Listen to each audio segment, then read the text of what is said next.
Mais à ce jour, le département a équipé l'ensemble des collèges du portail ENT basé sur la société ETOP Éducation. Ça représente 93 collèges utilisateurs qui l'utilisent de manière intensive, puisqu'on a atteint déjà 1 million de visites dès le mois de mars 2014. Donc c'est un... Oui, bien sûr, oui, oui. D'accord. Les services déployés utilisés couramment? Donc ce déploiement s'est fait en 4 vagues annuelles, donc a commencé en 2010, se termine. Sur ces 4 années, les premiers usages sont des usages, on va dire, classiques de l'ENT, qui reposent sur 3 axes. En gros, la communication, la pédagogie et la vie scolaire.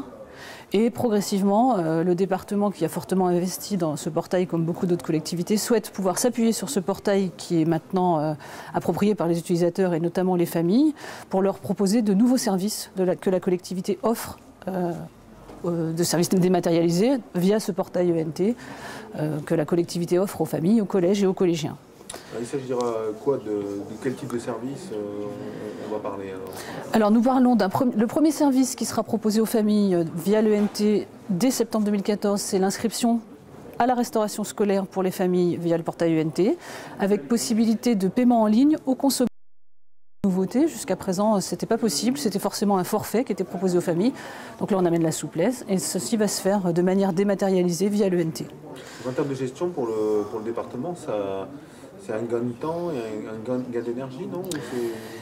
Oui, c'est une possibilité d'abord de mutualiser les outils, donc c'est peut-être une source d'économie, mais c'est aussi l'idée d'apporter, de modifier, de moderniser sa relation aux citoyens en proposant une porte d'entrée unique pour tous les services pour les familles liés à la scolarité de leurs enfants, à tous les services corollaires, je dirais, l'inscription au collège, l'inscription.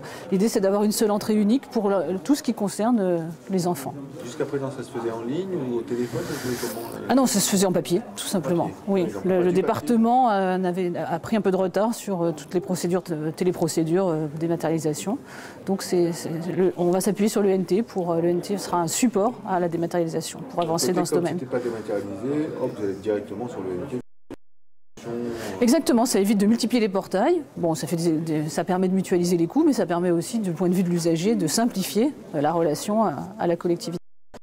Avec toujours l'annuaire unique qui est porté par la... Oui, tout à fait. Tout ça est bien encadré, toutes les déclarations qui ont été faites. Bien entendu, ce sont des aspects qu'il ne faut pas négliger, mais tout ça est bien prévu. Donc un autre service ? Alors, pour l'instant, c'est le premier qui va démarrer en septembre, mais la collectivité, oui, pense déjà à d'autres services dématérialisés, comme par exemple ce qu'on appelle le Passo de Seine, qui est un dispositif proposé à tous les collégiens, un porte-monnaie électronique de 70 € pour que les élèves puissent faire des activités culturelles, sportives, voilà, dans le monde associatif, en dehors de l'école. Et donc, cette procédure est déjà dématérialisée, mais via un autre prestataire, et nous allons aussi mutualiser, proposer ce service via l'ENT, peut-être dès l'année prochaine. Enfin, on est déjà en train d'y travailler. Voilà, donc, en termes de communication de la collectivité vis-à-vis des parents, ça se traduit comment? Alors à ce jour, on a déjà franchi une première étape dans ce domaine, puisque sur la page d'authentification de l'ENT, il y a déjà une zone réservée à la collectivité qui publie des informations.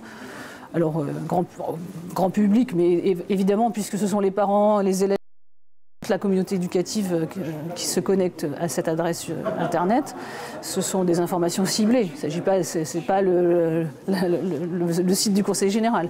Mais il y a cette zone où on peut donc pousser de l'actualité au quotidien pour informer les parents, les élèves sur les dispositifs du Conseil général, peut-être pour aller faire de l'équitation le week-end, ou tout ce qui peut concerner la famille, le collège ou les collégiens.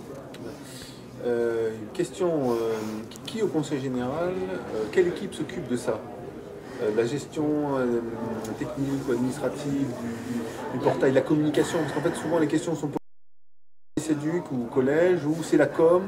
En fait, est-ce qu'il y a une équipe? Alors, la gouvernance autour de ce projet évolue, au fur et à mesure que les services évoluent.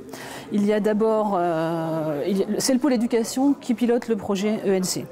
Ensuite, il est piloté en partenariat avec le département des systèmes d'information qui pilote les prestataires du projet, puisque notre projet il est plus large que l'ENT. Il inclut aussi un volet infrastructure, réseau, qui finalement nécessite 4 prestataires pour assurer l'ensemble des prestations numériques proposées au collège. Et puis, bien sûr, les services de communication, oui, gèrent cette zone, mais quand même en partenariat avec le pôle éducation, sport et jeunesse. Il y a une validation des informations, un arbitrage, puisque tout le monde est très désireux de cette petite zone de communication, amène beaucoup de convoitises. Donc il faut arbitrer, on n'a pas assez de place pour publier toutes les informations. Donc ça se fait conjointement, pôle éducation et direction de la communication. Donc c'est un peu le projet, il y a une organisation en projet. On travaille complètement en horizontal et en mode projet. Voilà. On a oublié quelque chose dans le futur, des nouveaux services déployés en dehors de la cantine et du pass dont on a parlé? Non, écoutez, ce sont pour l'instant les deux projets.